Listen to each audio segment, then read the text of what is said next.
Good morning. My name is Rachel, and I am the Thrifty Crocheter. And today is Thursday, September the 12th. And we have our daily devotion. And I plan on keeping up with these daily, since I started it toward the end of this year with the devotions. I'm going to keep on with them next year. I've decided that. September the 12th. Good stored up. I tell you what, in my house, the school's definitely been keeping up with the acorns, because maybe not, because our oak tree has been spilling out a lot of acorns, and it's like annoying because you hear it hit. Some of them are pretty big, because they hit our car and it's like boom, boom. It's like, oh my goodness. So the squirrels are getting all the acorns fast enough, in my opinion, because they can have all the acorns they want.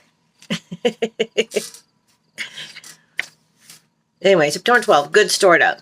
A good man brings good things out of the good stored up in him, and an evil man brings evil things out of the evil stored up in him. Matthew 12:35. We all have the capacity to do as much harm as we do good. It all depends on what you are feeding your body, heart, and mind. As we mature, we make choices that either feed the good in us or feed the evil. We might begin to put others down at work so we can move up in our career. We might enjoy gossiping about others to make ourselves feel better. The more someone feeds these habits and stores them in their mind, the easier they come out. On the encouraging side, we can decide to feed our mind and hearts with good things. We might decide to stop negative talk about others. We might choose to volunteer for a charity even when we don't have a lot of time. We might decide to think kind thoughts about our spouse or family members, so the first thing we say to them is something kind.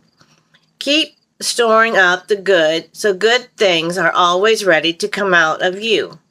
Act of kindness. Compliment someone on the way they look. Sometimes we need that compliment. Even on our worst day, we still need somebody to say, hey, you look nice today. Sometimes you need that, Especially if you're feeling kind of sad or bad, and some stranger comes up to you and says, hey, you really look nice today, or I really like that shirt, I like that hat, or whatever. Sometimes you just need that little smile. September the 12th. The one for grandmothers. September the 12th. I have fought a good fight. I have finished my course. 2 Timothy 4:7. When our spunky granddaughter Sarah was 6 months old, I gotta put my bookmark in for tomorrow. Was 6 months old, the orthopedist placed her left foot in a temporary cast to correct its tendency to turn inward. We all worried about how this setback might affect her, but little Sarah didn't. She crawled and hobbled about wherever she cared to.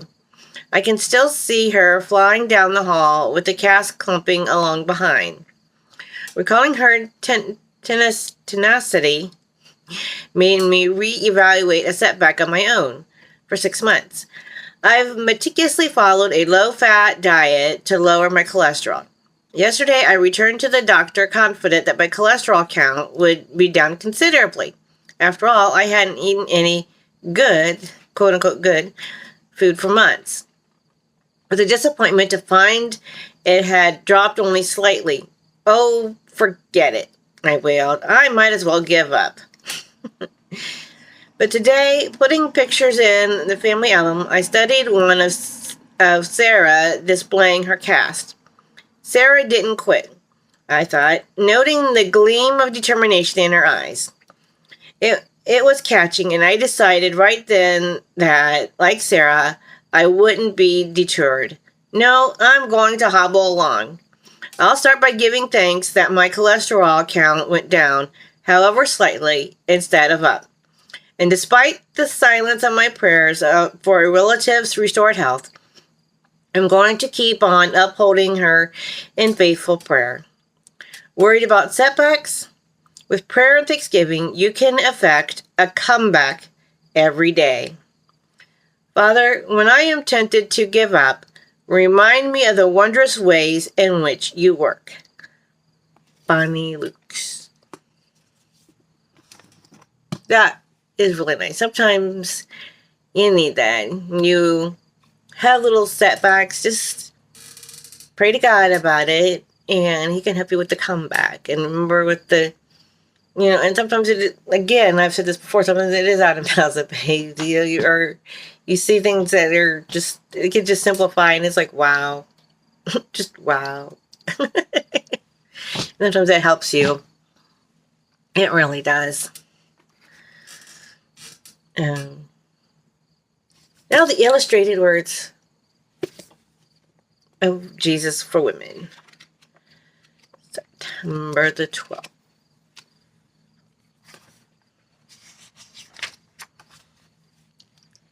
Pruning. Verses, He cuts off every branch in me that bears no fruit, while every branch that does bear fruit, He prunes so that it will be even more fruitful. John 15:2. Pruning a tree or bush means cutting back the branches quite heavily. It may not look good at the time, but it's good for the plant. It will make the plant healthier in the long run because it gets rid of unhealthy branches that use food and water and may be growing the wrong way. God prunes your life too. It can be painful, but Jesus promises that some of the difficult times are actually to help you grow stronger in your relationship with Him.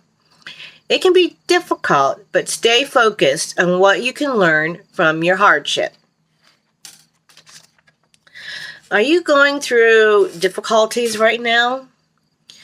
Are you tired and perhaps discouraged that God isn't solving your problems? Could it be that these situations are God's work of pruning away the things that shouldn't be in your life? Or perhaps they are pruning away your lack of trust in Him? Wow, I never thought of that.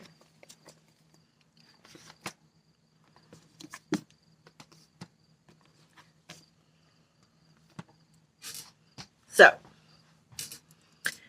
with that, our favorite little cross of prayers. This small swatch of yarn has been woven with prayers. As you hold this swatch in your hand, may you feel God's strength, love, and peace flow and know that He holds you in His hands. May God bless and comfort you in time of need and give you peace. Amen.